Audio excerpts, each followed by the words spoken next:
Kaya wala na dito nagtolda-tolda. Di ba nakamatay na yung matandang babae nasa memorial, doon na sila nag-overnight.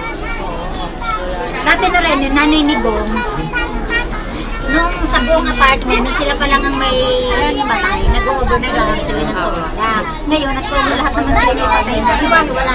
Baga, sila lang, nagkulang lang kami nila ng ano. Pero dito, doon. Kaya hindi na rin ako. Si Kuya Egda, babanatan kita. Yan, si Kuya Egda, may masasapa ko yan. Ha? Nak, baka naman magkapera ka sa Pasko. Hindi kailangan kasi ina isang magandang t-shirt, anak. Ano, raregalo ako sa Kuya Egda, yung ano, magandang ano. Huwag mo na regaluhan yung kayang bumili. Hindi! Raregalo ako sa'yo. Marami naman akong butas-butas doon na dami. Tama na yun.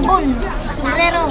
Ay! Re-regaluhan ka to. Eh, mas maganda pa nga damit mo sa akin. Ako, regaluhan mo ako. Hala, bakit yun na yung binti ko? Naman to? Kaya nga ako hindi uuwi sa Pasko. Nagtatago. Eh, nakakarami na sila sa akin. Hahanapin ka naman. Kain ka. Bigyan mo nga. Buksan. Baka nauukuha mo yan. Wala pa kayong plastic? Bigyan mo nga. Kain, pinag-alisan niya ng kanina. Ito, oh. Why, madumi. Ah, bakit? Kain. Ay, kain kayo. O, kain na. Hawakan mo kutsara. Hawakan mo kutsara.